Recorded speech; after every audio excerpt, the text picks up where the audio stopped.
Hey dudes, it's Llarold. Last week's PTR build was flagged as a release candidate, which means that the content and changes are pretty much all set and that the patch is coming soon.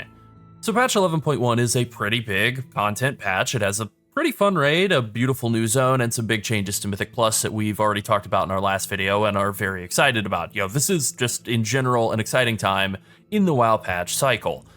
And on that note, let's go ahead and just kind of get right into it.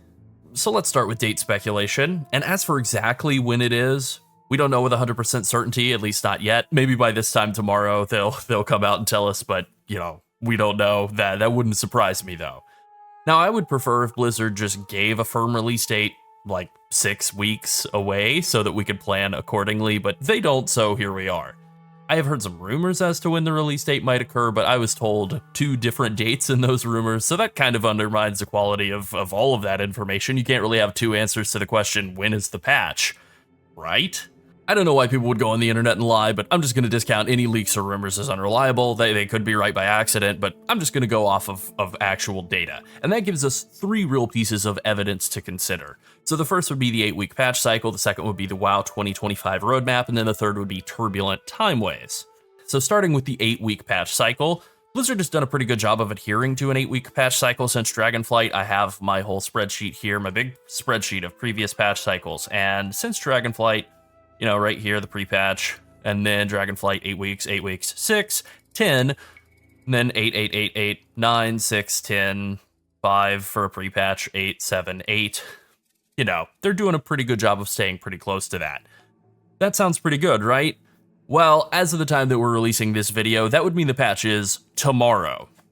No, I don't really need to even say anymore, just no. Now it is possible that it would be 9 or 10 weeks, that would be next week for a 9-week release cycle.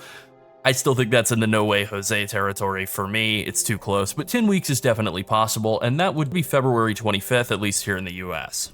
All right, so possibility number 2 is the WoW 2025 roadmap. This was something that Blizzard showed off at the Blizzard Live event that they did late last year, and just looking at all the stuff that's happening, Siren Isle, that was flagged as a winter release. It did release in winter of 2024, technically. It was, I think, the 3rd week of December is when this dropped. So, that means realistically that Undermined still can definitely launch in the winter. Generally speaking, people think of winter as being like December to February, into February, but technically, if we're going to be technical about it, Blizzard's a US company. In the US, winter officially ends March 20th. So, it's possible that the release would actually be in March. Maybe. I don't really think so, though, because with everything in Season 3 slated for summer, and then the expansion reveal also listed in summer, we have 2 small patches in spring. If you think about it, again, on sort of an 8-week cycle, we have this patch land, then 8 weeks, then 8 weeks, and then 8 more weeks.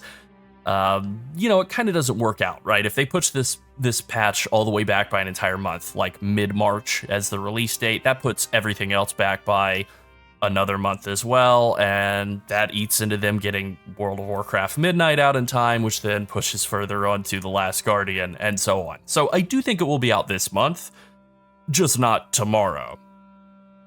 So that really leaves our third option here, which is the Turbulent Timeways. It's our third indicator of when the patch might land. It is a multi-week time-walking event that leads up to the launch of a new patch. This is the 3rd time they've ever done Turbulent Timeways. They did it 2 times in Dragonflight. The first time was in March. It ran for 6 weeks, and it ran up until the raid released, so it actually ran from like, I guess, 5 weeks before the patch, and then it continued on the first week of the patch and actually stopped when the raid released on May 9th. And then the second time it ran for 5 weeks, so 1 week shorter, and then it ended a week before the patch, the 10.2 patch that gave us Amir Drasil in Season 3 of Mythic Plus. And then now we have a 7-week version of it, which is going to run until who exactly knows. So I think they're going to split the difference this time and land the patch on the date that the Turbulent Timeways would end, and that's February 25th. That is 2 weeks away from now. And, that's the end of the month. That's the last Tuesday, weekly reset of the month of February. This would mean that the War Within Season 1 would land 1 week after that, so March 4th. Now, I could be wrong, of course. I could be wrong about literally anything. I'm just making an educated guess, but if I had to speculate, I would only expect it to be later, not sooner. So it's possible that the patch dates could be 1 week further out from that, March 4th, and then Season 2 would be March 11th. That's possible. I would actually prefer that because I have some characters I've started working on here in the dog days of Season 1, and I wouldn't mind another week or two to kind of get them up to 100% for the coming season. But that's it. That is my prediction. I think February 25th for the patch, and then March 4th for Season 2. I'm like 80% on that, and then the other 20% would just be that it took them 1 week longer to get everything together. They push everything to March 4th and March 11th, maybe. So there you go. Yeah, 2 actual answers for when is the patch coming out, but I feel pretty confident about February 25th.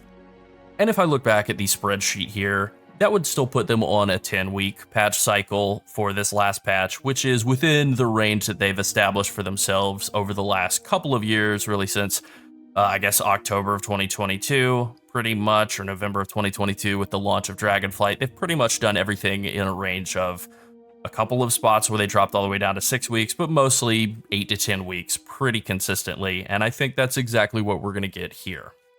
If they did manage to go out to 11 weeks, so March, then this would be the longest patch, only by a week, but still the longest patch since the launch of Dragonflight.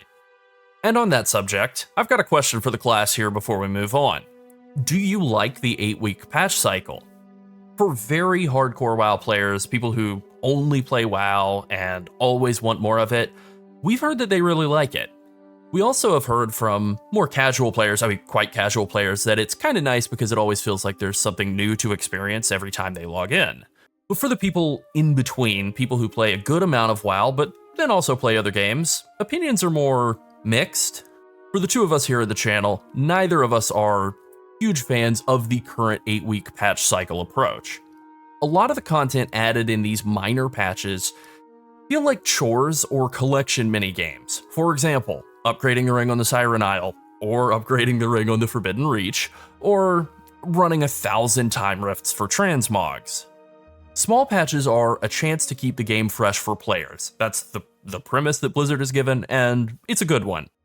But if these patches also had significant accompanying class balance changes and deliberate meta shakeups, they would be way more interesting. From a content creation perspective, the videos we do about small additions in the minor patches usually don't do very well. This content just isn't bringing in the crowds. Knowing that the meta would change on a more consistent basis would prevent the game from feeling stale. Knowing that weak talents would get revisited and underperforming specs would finally get their chance to shine could be a real selling point.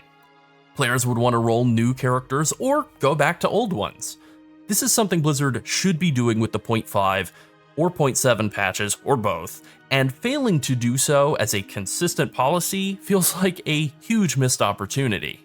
So that's the release date, that's the 8-week patch cycle, but there are a couple of other good pieces of news to talk about with the upcoming patch, because it's kind of exciting. So the first thing to cover here is that the Drive car has gotten multiple updates to its physics and handling over the weeks since we first tried it out and disliked it, and it is a lot better than it was. Drive has been turned into much more of a Mario Kart style dune buggy instead of a Grand Theft Auto 4 car/brick. Instead of getting stuck on obstacles on the ground, it just smoothly bounces right over them, and when it slams into a wall, it bounces back.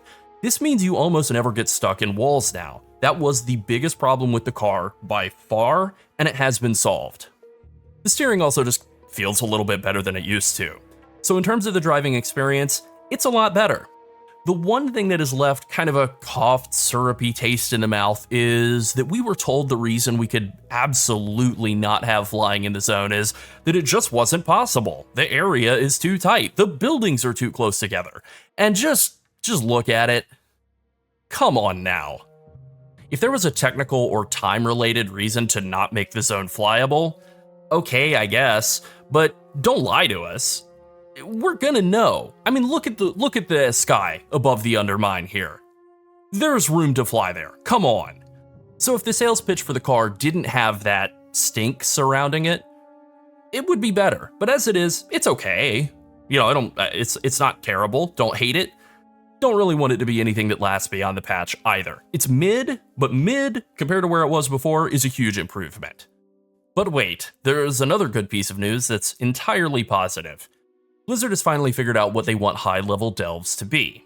So over the past several weeks, Blizzard has made several changes to delves, and just to summarize them very quickly, tier 9 through 11 delves now have reduced difficulty, but then also have increasing rewards, unlike in Season 1 where the reward structure capped at tier 8. That is not going to be the case anymore, but the difficulty has also been tuned down accordingly, this is all good. This is all a big improvement to delves as a mechanic. There are also some new things, new affixes, and a tier reset and that whole thing. There's a whole bunch of changes coming to delves, but the big underlined thing is that difficulty is slightly down, reward structure is up.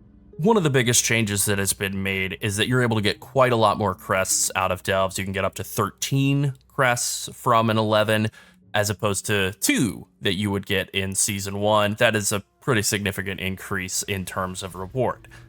All a good step in the right direction toward making delves exist as a useful in-game pillar instead of a weird piece of semi-solo content that hits harder than Mythic Raids but hands out LFR gear. Well, that pretty much covers it.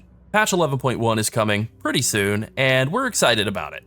The changes to delves and Mythic Plus are good, the raid testing has been extremely fun, and everything is looking pretty good for the future of the War Within.